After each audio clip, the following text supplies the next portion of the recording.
नमस्कार। आज की क्लास शुरू करते हैं। कल हमने पढ़ा था अंतर्जात और बहिर्जात बल। बहिर्जात बलों को बाद में पढ़ेंगे। तो अभी जो हमारी बातें चल रही थी वो चल रही थी अंतर्जात बलों में महादेशीय या महाद्वीप निर्माणकारी जो बल थे, अधोमुखी, ऊपरीमुखी, वो सब हमारे कंप्लीट हो गए थे। उत्थान, अवतलन, निमंजन, निर्गमन। लेकिन पर्वत निर्माणकारी बलों में भ्रंश, वलन और संवलन ये हमारे बाकी थे। तो आज हम जिस टॉपिक पे चर्चा करेंगे वो हमारा है संवलन तथा वलन। आप इसी टॉपिक को प्लेट विवर्तनिकी की दृष्टि से देखो तो इसका मतलब होता है कि जहां दो प्लेटें आपस में टकराती हैं वहां बीच वाले भाग पे क्या पड़ जाते हैं? मोड़। और उनको हम क्या कहते हैं? मोड़दार पर्वत, वलित पर्वत कहते हैं।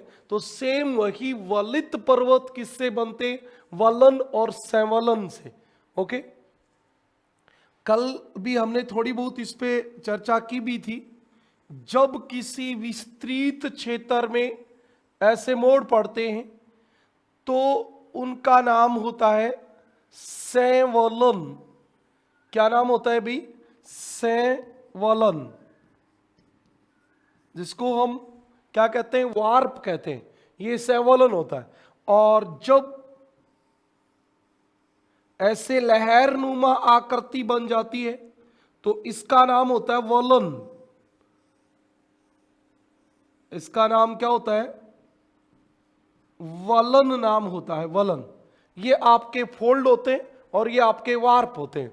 अब दो चीजें आपको और पता होनी चाहिए। इस संवलन में जो ऊपर उठा हुआ भाग होता है उसका नाम होता है उत्संवलन। उत्संवलन यानी उत्थान, और संवलन का मतलब वलन का ऊपर उठा हुआ भाग। और एक अवतलन, अवतलन का मतलब होता है नीचे वाला भाग। तो ये होता है अवसंवलन। अवसंवलन नाम होता है इसका। और वलन में जो भाग ऊपर उठता है उसका नाम होता है अपनति। और जो नीचा भाग होता है उसका नाम होता है अभिनति। अपनति और अभिनति, ये आपको बातें आनी चाहिए। अपनति क्या होती है? अभिनति क्या होती है? वलन, संवलन क्या होते हैं? अब एक बात और पता रहनी चाहिए कि जब आप जहां पे ये मोड़ पड़े हैं वहां से देखोगे तो ये इसका होता है क्षैतिज तल। क्षैतिज तल होता है।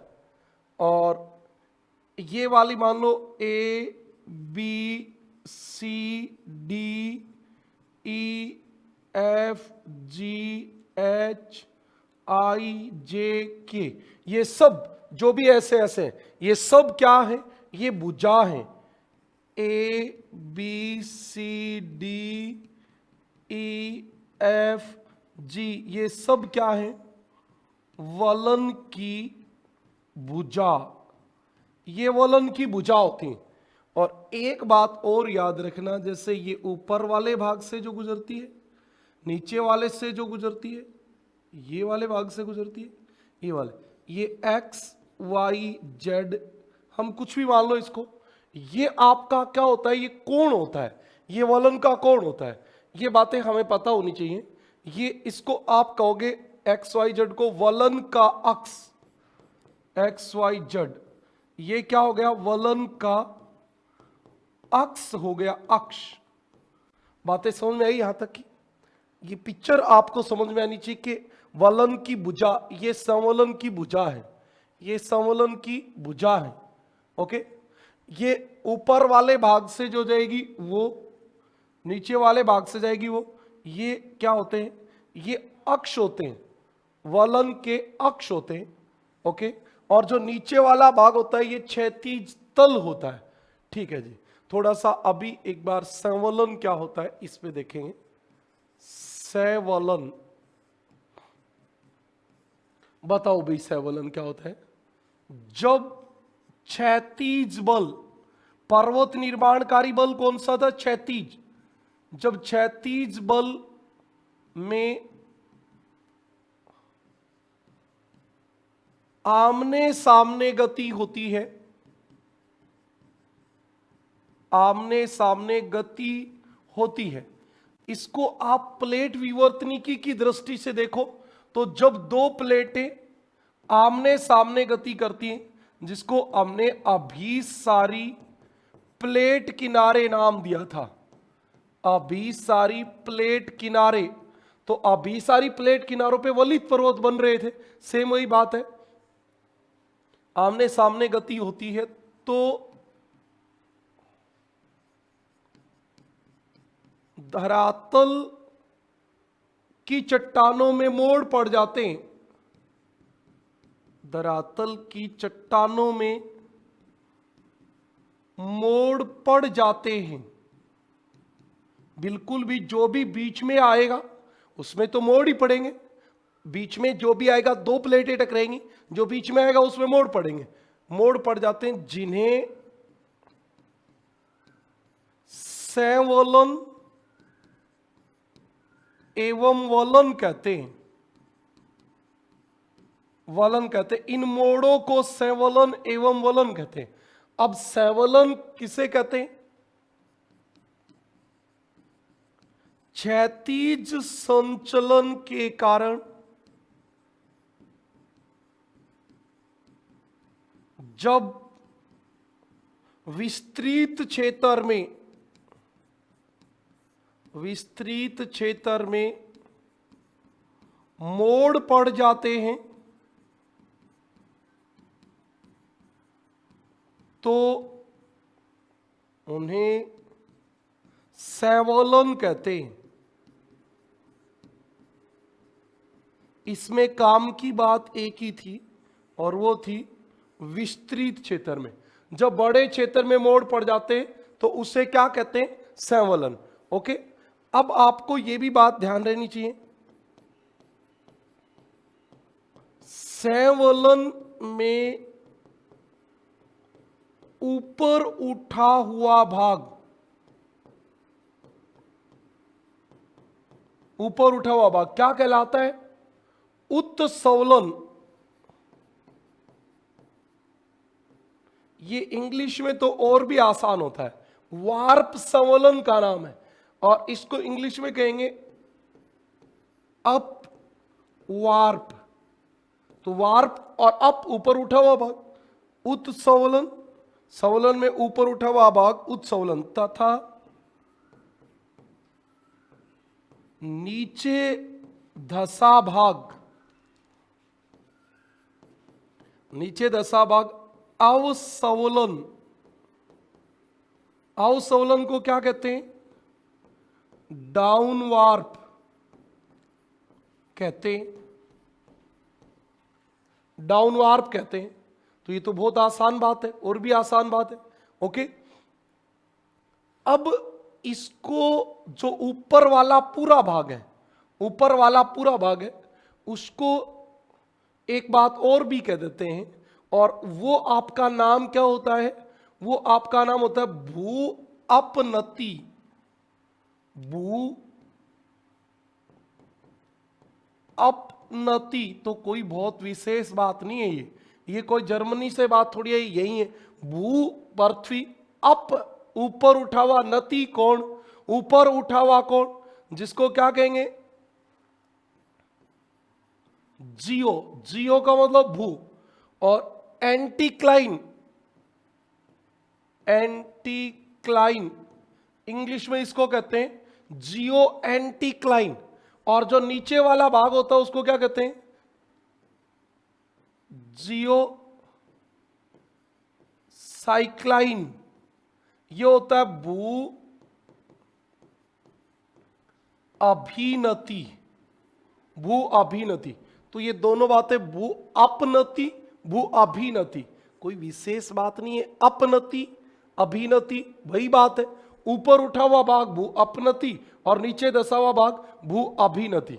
ये आपके वलन से संबंधित बातें पूरी होगी। सॉरी सैवलन से भी, वलन नहीं सैवलन।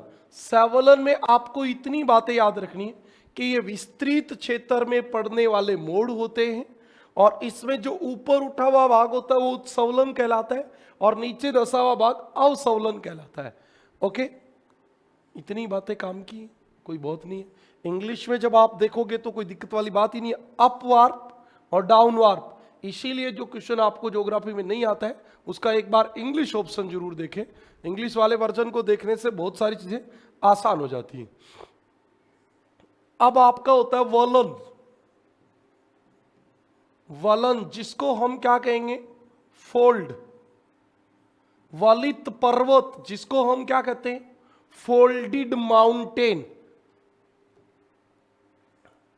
तो ये क्या होते हैं, सैवलन से थोड़ा ही फर्क है। सैवलन विस्तृत क्षेत्र में होता है, वलन थोड़े क्षेत्र में होता है।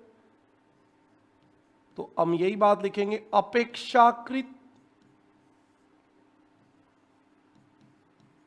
छोटे क्षेत्र को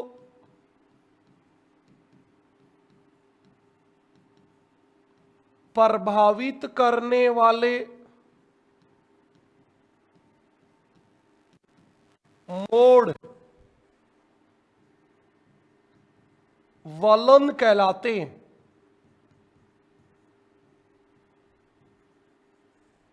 अपेक्षाकृत छोटे क्षेत्र को प्रभावित करने वाले मोड़ क्या कहलाते हैं, वलन।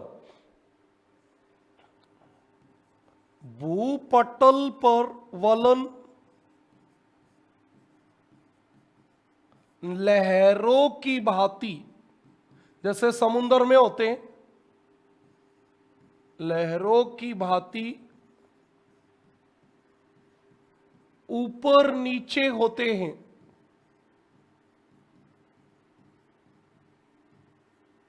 लहरों की भांति ऊपर नीचे होते हैं, ऐसे ही लहर होती। तो ये लहरों की भांति क्या होते हैं, ऊपर नीचे होते हैं। वलन के ऊपरी भाग को क्या कहते हैं, अपनति। अपनति, अपनति ऊपर वाला भाग होता है ये वाला, तथा नीचे वाले भाग को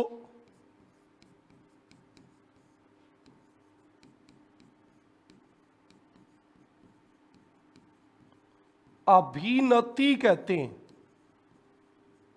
सही बात है भाई, कई बार यही छोटी छोटी बातें पूछ लेते हैं। अपनति और अभिनति कहते हैं। अब अगली बात देखो, इसमें क्या होती है, वलन की भुजा कौन सी होती है। तो मैंने 2-5 मिनट पहले इधर वाले में लिखा था, ये A B C D E F G H I, ये सब क्या है, वलन की भुजा है। एक वलन के 2 भुजा होती है, एक ये एक ये, एक ये एक ये, एक ये एक ये, एक ये एक ये, एक ये और एक ये, वलन की, इनको कहते हैं वलन की भुजा। समझ में आई बात, वलन की भुजा किसे कहते हैं। इसी से वलन जो होता है वो निर्धारित होता है। वलन की भुजा को क्या कहेंगे, limbs of fold. Limbs of fold, हाँ जी। तो वलन की भुजा क्या होती है आपके सामने क्लियर है।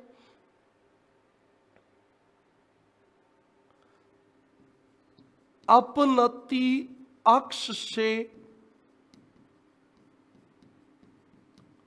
वलन की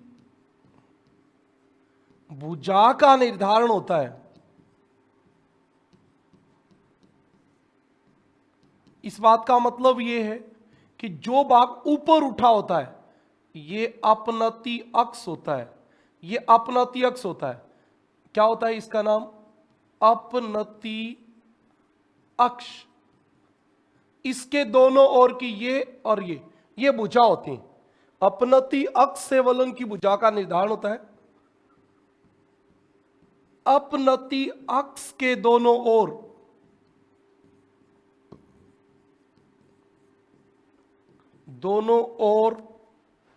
वाला भाग वलन की भुजा कहलाता है। ठीक है जी।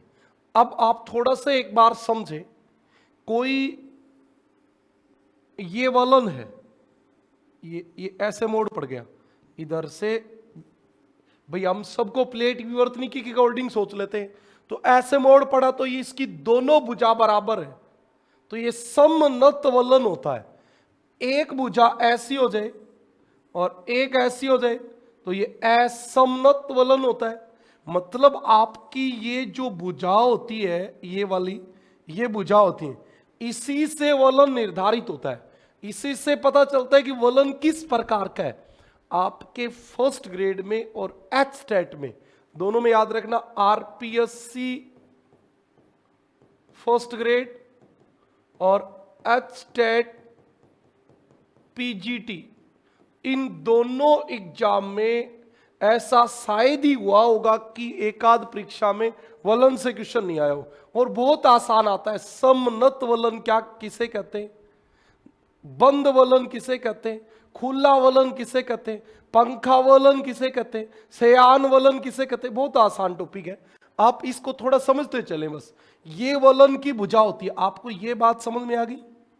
अभी तक की बातों में वलन क्या होता है, ये मोड़ पड़ते हैं, ये वलन होते हैं, और ये दोनों तरफ वाला भाग वलन की भुजा होता है। इतनी बातें आपको समझ में आ गई। वलन का अक्ष मैंने आपको बताया था, ये वाला वलन का अक्ष होता है, ये वाला वलन का अक्ष होता है, ये क्षैतिज तल होता है।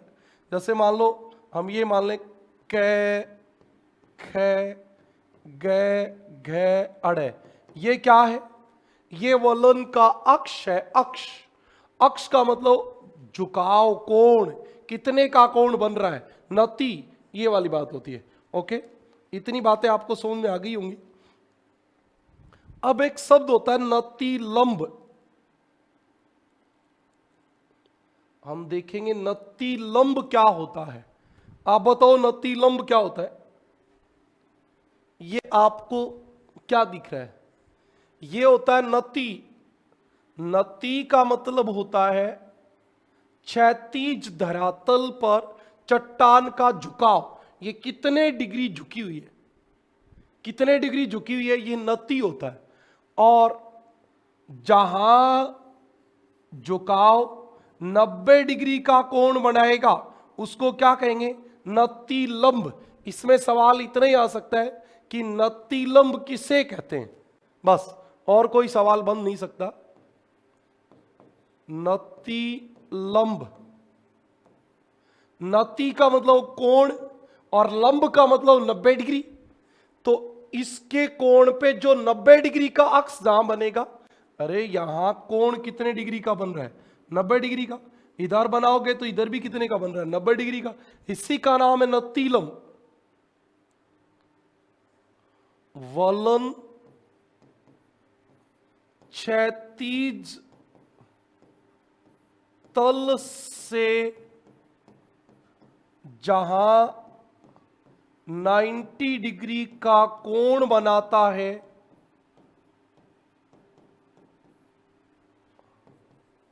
उसे नति लंब कहते हैं,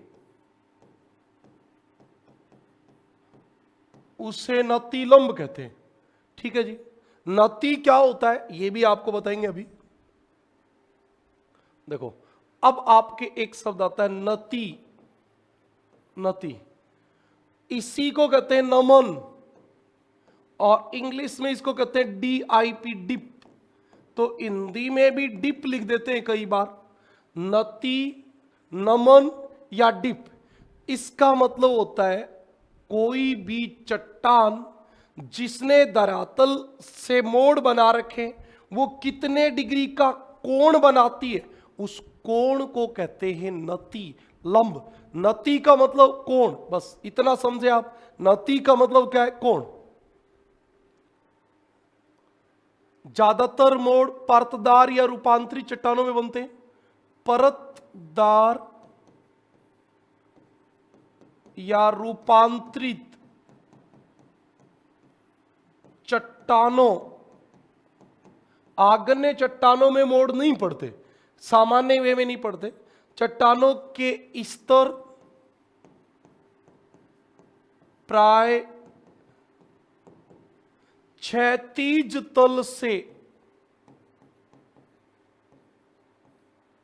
प्राय क्षैतिज तल से, परतदार या रूपांतरित चट्टानों के स्तर प्राय क्षैतिज तल के नहीं भी से नहीं के सहारे, के सहारे क्या बनाते हैं? कोण बनाते हैं। इसको ऐसे भी लिख देते, कुछ अंश, अंश का मतलब होता है डिग्री, कुछ अंश का कोण बनाते हैं, कुछ अंश का कोण बनाते हैं। इस तरह इस झुकाव को, मतलब जो झुकी हुई है उसको, झुकाव को नति या डिप कहते हैं। अभी आपको एक और दिखाता हूं, इधर ये भी नहीं, ये हमारी फोटो सही आई नहीं, ये आपको दिख रहेगा, ये देखो, ये जो इस क्षैतिज तल के सारे कितने डिग्री का कोण बना रही है, इसका नाम है नति। इसका नाम क्या है? नति नाम है। यही बस नति होती है, और क्या है। ये भी प्रदर्शित करने की तो हमने यही कोशिश की थी, लेकिन ये सही में आई नहीं फोटो। ओके, अब अपनी बात अगली तरफ चलते हैं। वलन के दोनों ओर दो भुजा होती हैं, जिन्हें वलन की भुजा कहते हैं।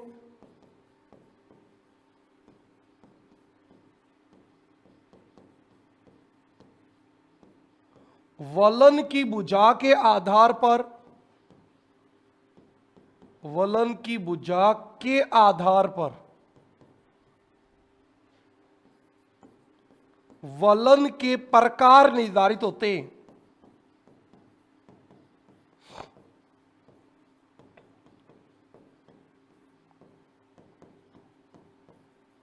आप इसको ऐसे समझेंगे, ये वलन की भुजा है, ये वलन की भुजा है, ये वलन की भुजा है, ये वलन की भुजा है। अब ये वलन की भुजा कैसे होगी, उसके आधार पे वलन के प्रकार होंगे। ये मैंने आपको पहले ही बताया था, इससे पहले कि चित्र में एक क्लियर कर चुका हूं। ये क्या है? अपनति अक्ष, और ये क्या होगा? अभिनति अक्ष होगा। ओके, और ये इसका होगा तल, ये इसका तल होगा। ओके, अब हम बात करेंगे वलन के प्रकार की। तो आप देखिए वलन के प्रकार कौन कौन से होते हैं।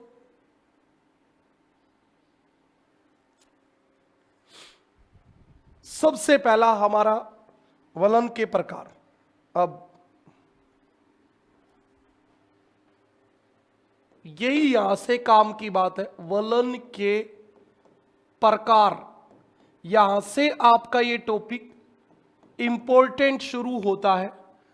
अब जो 20 मिनट में मैं आपको बातें बताऊंगा, उसमें से आपको एक क्वेश्चन देखने को मिल जाएगा।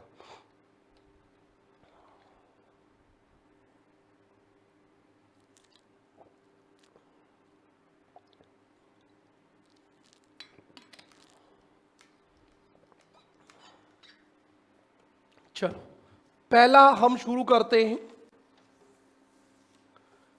पहला हमारा वलन जो है, वलन के प्रकार नंबर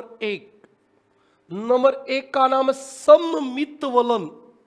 सममित वलन, इंग्लिश मीडियम का हमारे कोई बच्चा है? क्योंकि पर्टिकुलर इंग्लिश मीडियम का बैच राजस्थान में कहीं चलता नहीं है। आप में से कोई बच्चा है तो आप कमेंट करें। फिर आपको देखो सारी चीज़ें तो नहीं पढ़ा पाएंगे, लेकिन टर्म्स जो भी हैं वो हम इंग्लिश में बता देंगे।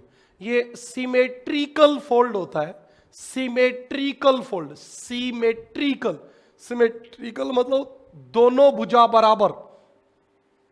ये आपका वलन होता है ऐसे। वैसे मैंने इसका चित्र दे भी रखा है आगे। ये आपको पता है क्या है? भुजा। भुजा, ये भी भुजा है और ये भी भुजा है, और ये भुजा है और ये भी भुजा है। ये जब दोनों भुजा बराबर होती हैं तो उसका नाम होता है सममित वलन। बस आप इतना याद रखें, जिस वलन की दोनों भुजा बराबर होती हैं, दोनों भुजा बराबर होती हैं, उसे सममित वलन कहते हैं। ये कब पॉसिबल हो? जब दोनों तरफ से जो प्लेटें आ रही हैं उन दोनों की गति समान हो। दोनों की गति समान होगी तो दोनों तरफ से समान दबाव पड़ेगा, बीच वाली भुजा दोनों बराबर बन जाएंगी। बिल्कुल ओके। एक बात, सममित वलन को सामान्य वलन कहते हैं। बिल्कुल सामान्य वलन इसलिए कहेंगे कि इसमें दबाव बल सामान्य होता है, दोनों तरफ से बराबर। सामान्य वलन कहते हैं। यहीं से आपका ये टॉपिक शुरू होता है। थोड़ा स्लो मोशन में मैं पढ़ा देता हूं, जिसको फास्ट चाहिए वो स्पीड बढ़ा लेना। ओके, एग्जाम्पल बताओ इसका। तो एग्जाम्पल इसमें है स्विट्जरलैंड के जुरा पर्वत के वलन। स्विट्जरलैंड जानते हो? स्विट्जरलैंड जहां आल्प्स पर्वत का सर्वाधिक विस्तार है, वो वाला स्विट्जरलैंड के जुरा पर्वत जो है उसके वलन इसी प्रकार के होते हैं। ओके जी।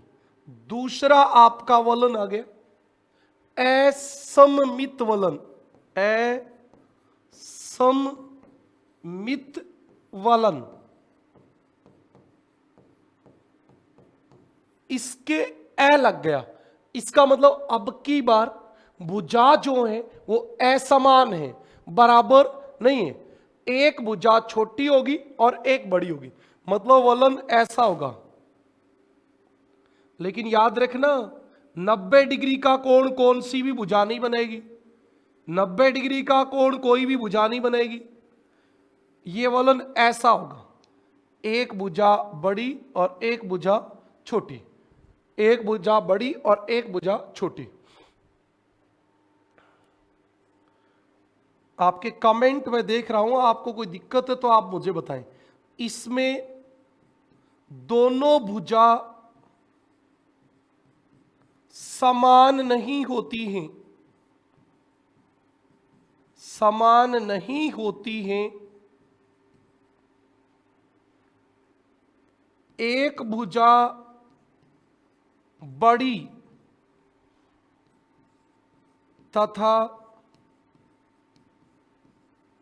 दूसरी भुजा छोटी होती है।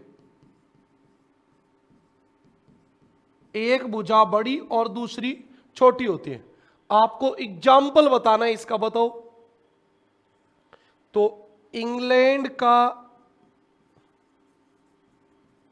दक्षिणी पेनाइन पर्वत, दक्षिणी पेनाइन पर्वत जो है, ये एग्जाम्पल इसके एग्जाम में आते नहीं है। मैं तो आपको ऐसे बताता हुआ चल रहा हूं कि एक एक एग्जाम्पल हमें पता रहना चाहिए, लेकिन एग्जाम्पल कभी नहीं आएंगे। आएगा क्या एग्जाम्पल में? सीधा पूछ लीजिएगा सममित वलन क्या है, असममित वलन क्या है। जिस वलन की एक भुजा बड़ी और एक छोटी होती है उसको क्या कहते हैं, बस इतना आपके आना होता है, इसके अलावा आना नहीं होता। ये कौन सा वलन है, ये सममित वलन है, ये सममित वलन है, बिल्कुल। एक भुजा बड़ी और एक छोटी रहेगी तब ऐसा रहेगा। तीसरा, एक दिग्नत वलन, एक दिग्नत वलन मतलब एक नत मतलब कोण और दिग मतलब बड़ा, एक कोण बड़ा और एक कोण छोटा, इसको एक नत वलन भी कहते हैं। एक नत वलन, इसका मतलब होता है एक कोण जो होता है वो 90 डिग्री का होगा। इसमें एक कोण कितने डिग्री का होगा, 90 डिग्री का। मतलब इसके जो मोड़ पड़ेंगे वो ऐसे पड़ेंगे,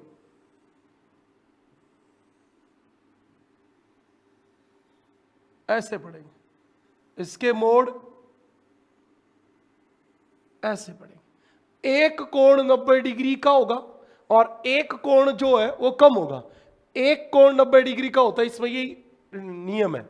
और इसका एग्जाम्पल कौन है, ग्रेट डिवाइडिंग रेंज। ये कहां है, ऑस्ट्रेलिया के पूर्वी तट पे।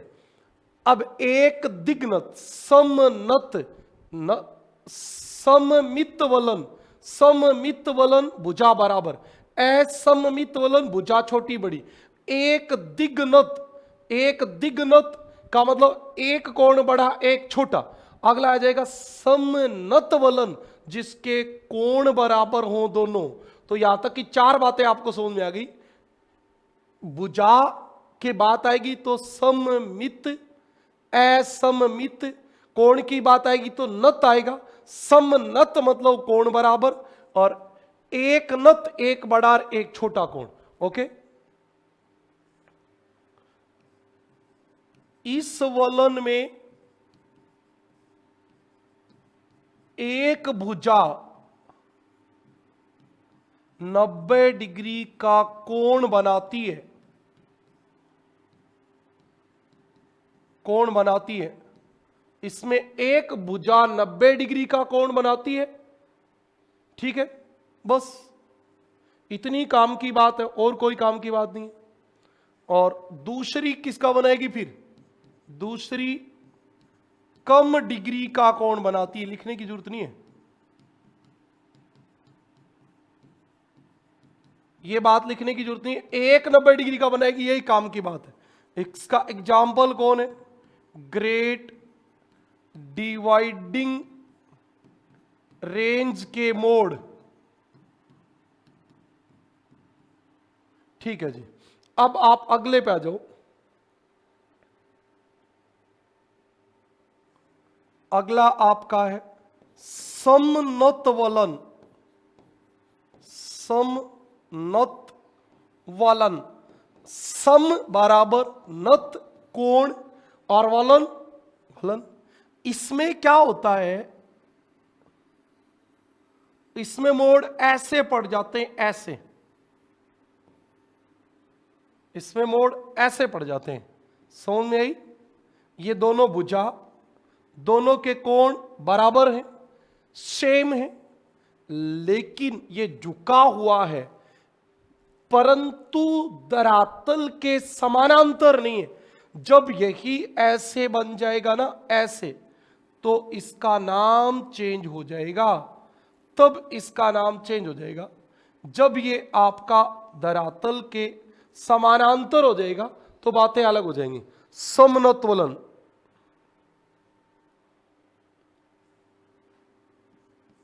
इसमें अत्यधिक संपीड़न के कारण दोनों भुजाएं झुक जाती हैं तथा दोनों का कोण समान होता है, दोनों का कोण समान होता है। क्या समान होता है? दोनों का कोण। तथा दोनों भुजाएं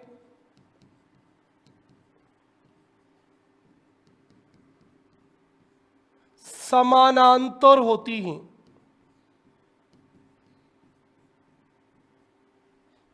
लेकिन आपको एक इसमें बात याद रखनी है, नोट, इसमें वलन की भुजा धरातल के क्षैतिज नहीं होती है, क्षैतिज नहीं होती है, क्षैतिज नहीं होंगी, ऐसे नहीं होंगी, ऐसे होगी। इसका एग्जाम्पल ये है, इसका एग्जाम्पल ये है, ओके, क्षैतिज नहीं होती। बताओ बात समझ में आई क्या?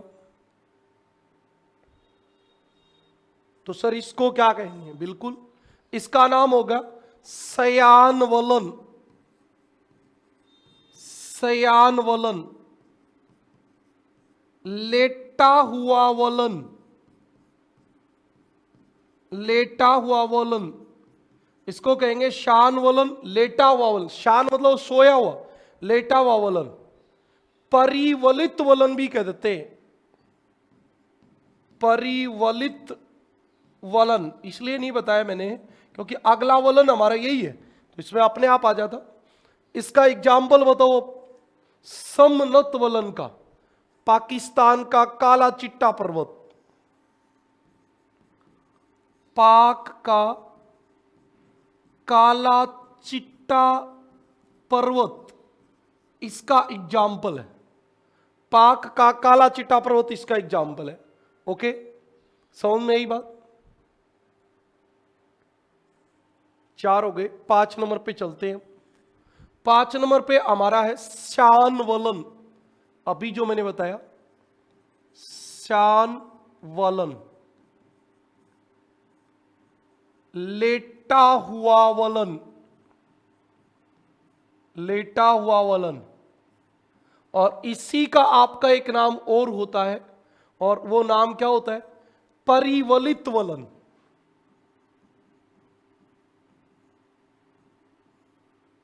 आपको जो बातें नहीं समझ में आ रही वो आप बताएं। ऐप का यही तो फायदा होता है कि केवल यहां सीरियस बच्चे होते हैं और आप अपनी समस्या रखोगे तो बता देंगे, नहीं तो यूट्यूब पे भी फिर सेम ही बात होती है। लेकिन यूट्यूब पे तो कोई कुछ भी बकवास कमेंट करता रहता है। चलो इसको बना दे।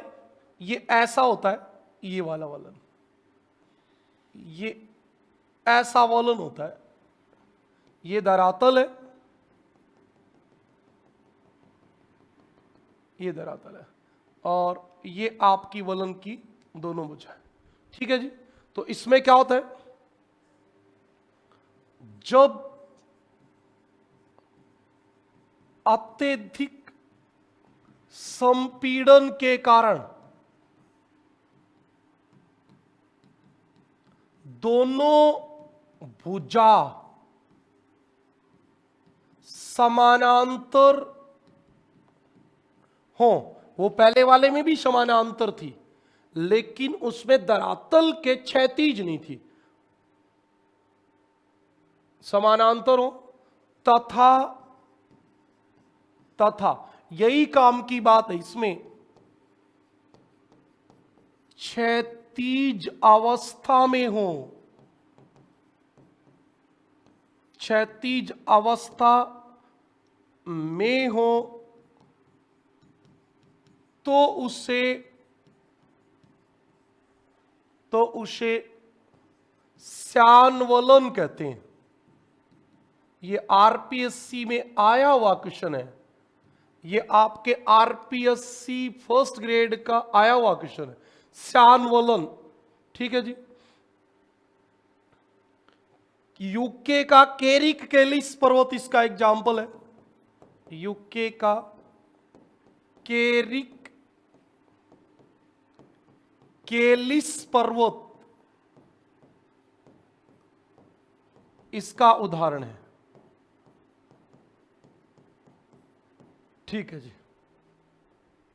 और बताओ, और कोई इसके बाद? इतनी बातें समझ में आ गई?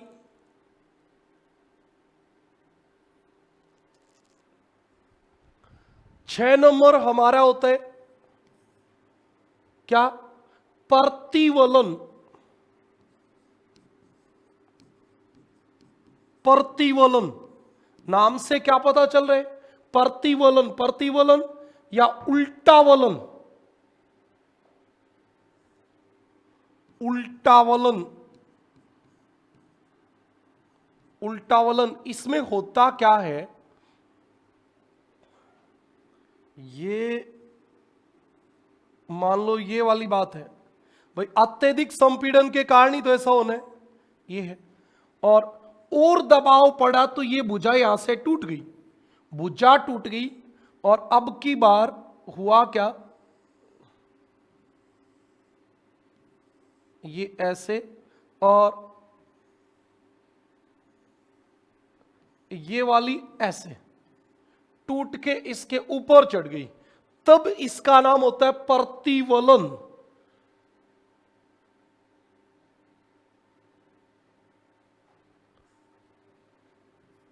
अत्यधिक संपीड़न के कारण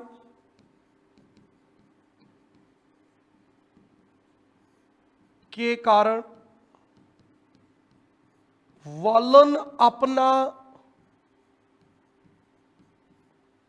स्वरूप खो देते हैं। स्वरूप खो देते हैं, बिल्कुल खो देते हैं। वलन की भुजा टूटकर दूसरी भुजा पर चढ़ जाती है। ऐसे वलन को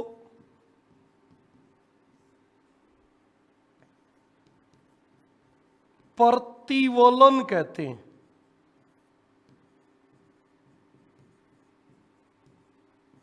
ऐसे वलन को प्रतिवलन कहते हैं।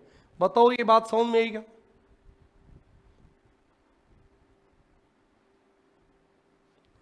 यहां लटक जाए ये भी कह सकते कि ये भुजा लटक रही है,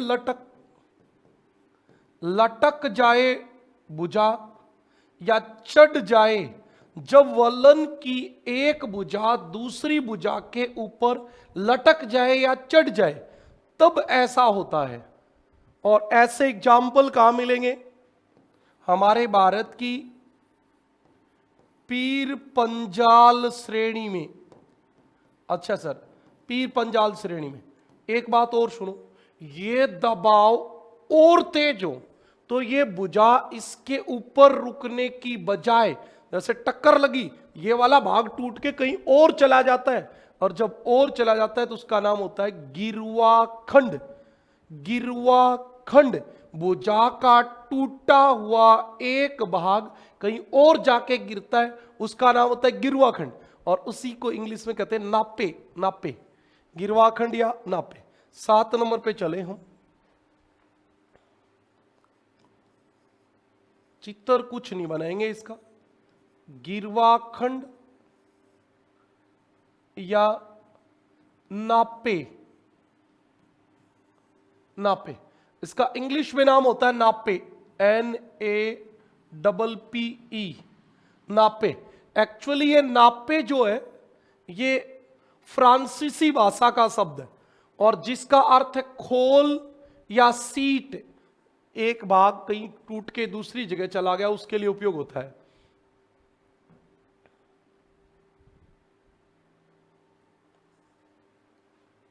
देखो, गिरवाखंड में वलन की एक भुजा टूटकर कहीं दूसरी जगह गिर जाए तथा जहां गिरे, हम ये कह सकते हैं जहां गिरे वहां की संरचना में भिन्नता होती है। इस बात को समझने के लिए आपको थोड़ा बैक लेके चलता हूं। ये इसी की भुजा थी, इसी के ऊपर चढ़ गई, तब तो इसका नाम है प्रतिवलन।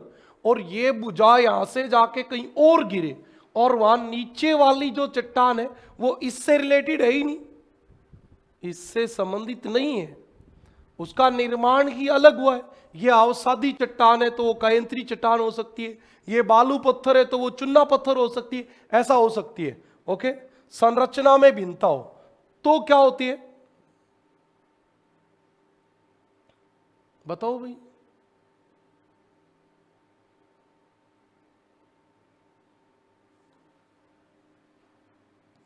इस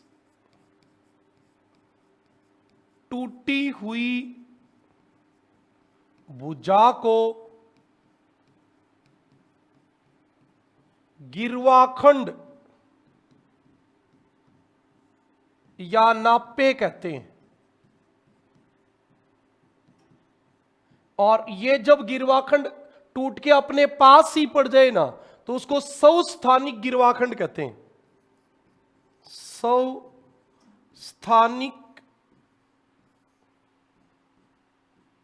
गिरवाखंड मतलब अपने पास ही गिर जाए, जहां से टूटा वहीं गिर जाए तो सौस्थानिक गिरवाखंड होता है।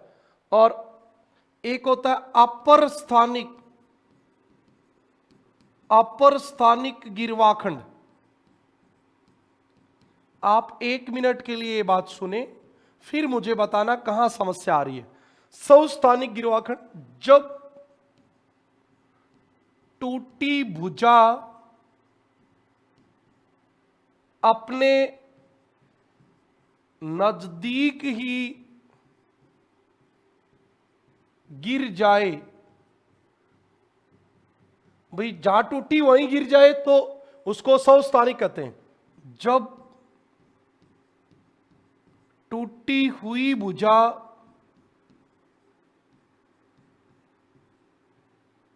अधिक दूरी पर जाकर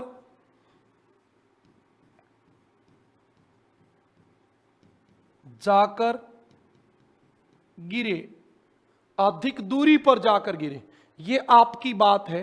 आप इस बात को समझें थोड़ा सा। गिरवाखंड या नापे में अब बताओ कोई दिक्कत है तो? एक बात और पता होनी चाहिए, ऐसे गिरवाखंड आल्प्स पर्वत में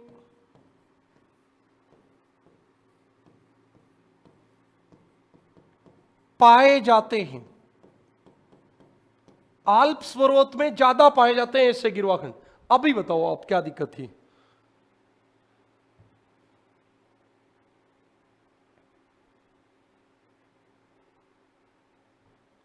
और माना तो यह भी जाता है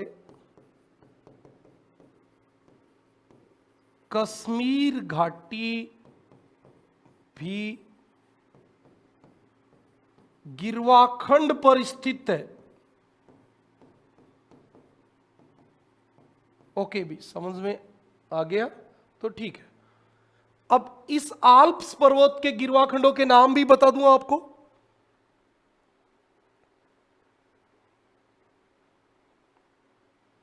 सबसे नीचे सबसे नीचे वाला जो गिरवाखंड है उसको हेलवेटिक कहते हैं। हेलवेटिक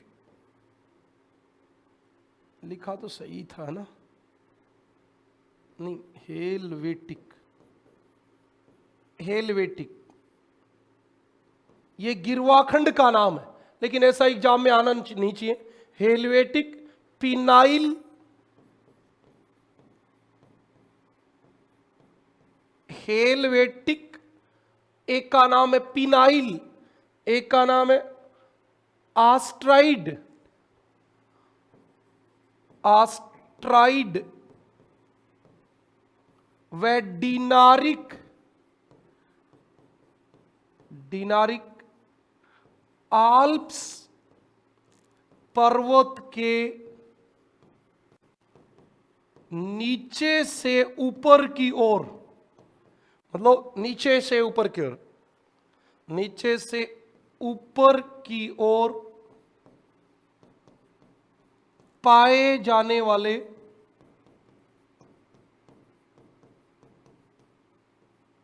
गिरवाखंड हैं।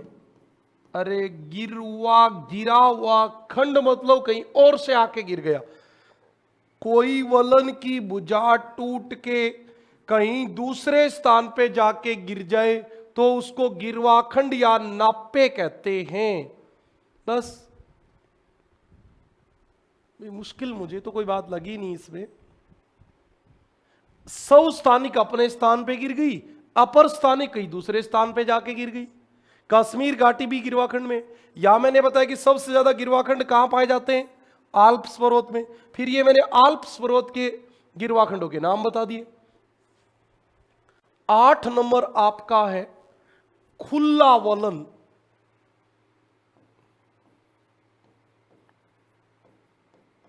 खुला वलन, खुला वलन में क्या होता है? खुला वलन में कुछ नहीं होता, ऐसे होता है, ऐसे होता है। कोण जो होता है वो 90 डिग्री से अधिक होता है और 180 डिग्री से कम होता है। मतलब बहुत ऐसे 120-30 डिग्री का कोण होता है, बहुत। ओके, जब वलन की दोनों भुजाओं के मध्य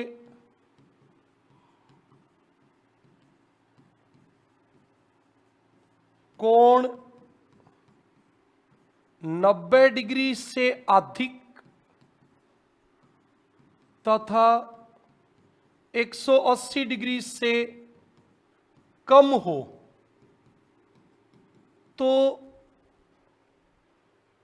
उस वलन को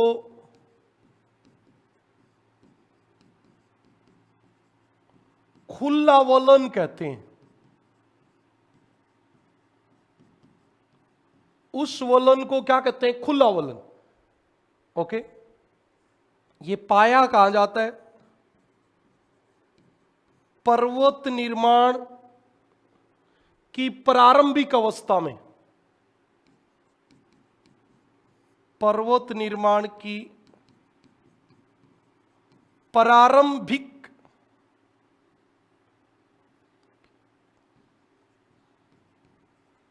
अवस्था में। ओके भी, 1 मिनट,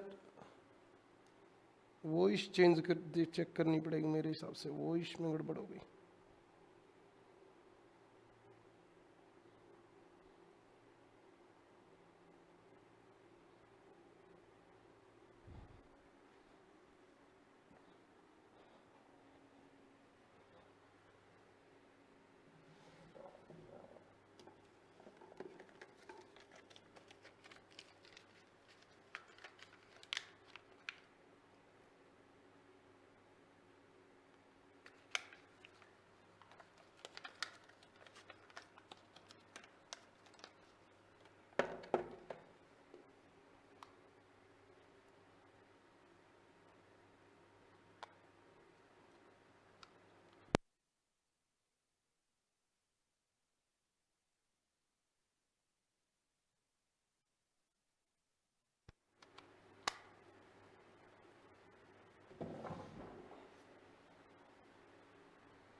चलो आगे की बात शुरू करते हैं। आवाज शायद दिक्कत थी, आपने कमेंट किया नहीं।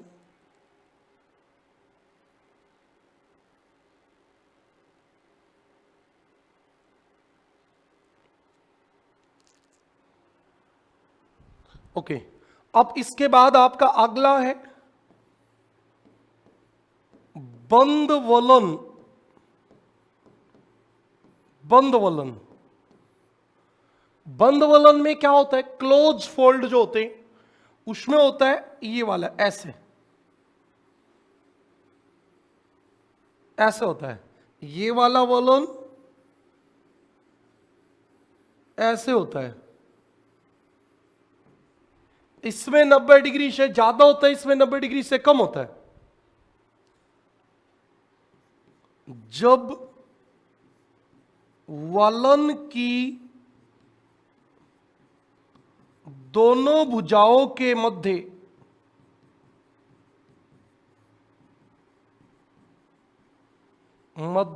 कोण 90 डिग्री से कम का हो तो उसे, जब वलन की दोनों भुजाओं के मध्य का कोण 90 डिग्री से कम का हो तो उसे बंद वलन कहते हैं। बंद वलन कहते हैं, ठीक है। ये आपके बंद वलन था।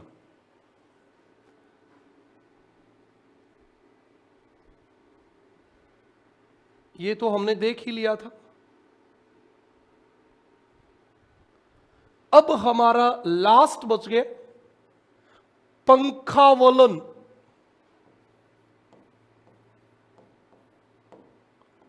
पंखा वलन,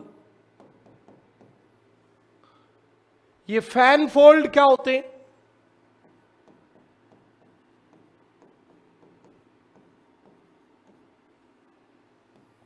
पंखा वलन, फैन फोल्ड।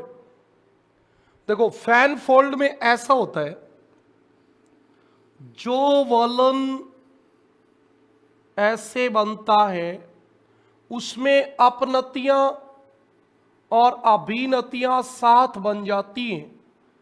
अपनतियां और अभिनतियां साथ बन जाती हैं और ये ऐसा ऐसा वलन बन जाता है, देखो ऐसा। इसलिए इसका नाम होता है पंखा वलन।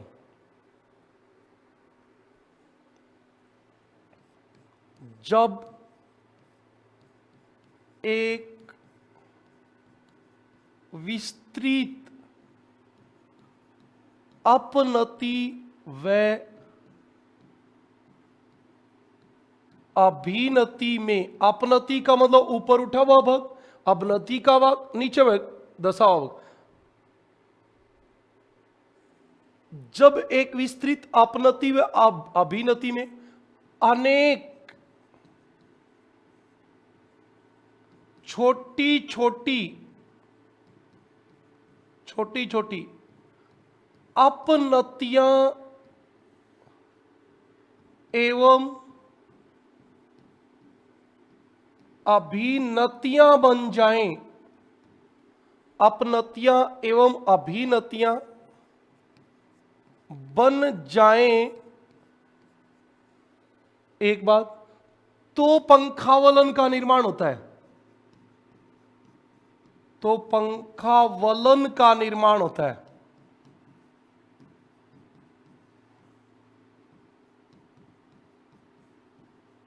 बात समझ में आई? ये वाली जो अपनतियां अभिनतियां बन रही है ना, ऊपर उठते हुए छोटे छोटे भाग ऊपर नीचे भी हो रहे हैं, उसी का नाम है पंखावलन। अपनति अभिनति में अनेक छोटी छोटी अपनतियां और अभिनतियां बन जाएं तो उसे क्या कहते हैं, पंखावलन कहते हैं।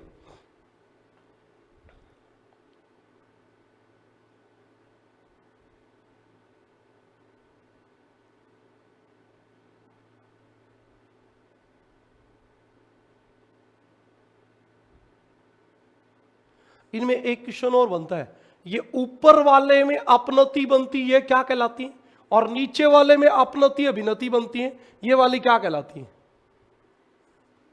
लेकिन ये आना नहीं होता पेपर में, इसलिए इस पे हम कोई डिस्कस नहीं करेंगे। ओके, आपके वलन के प्रकार कंप्लीट हो गए और वलन पढ़ने से अनेक मोड़दार पर्वत बनते हैं जिनको निर्माण के आधार पर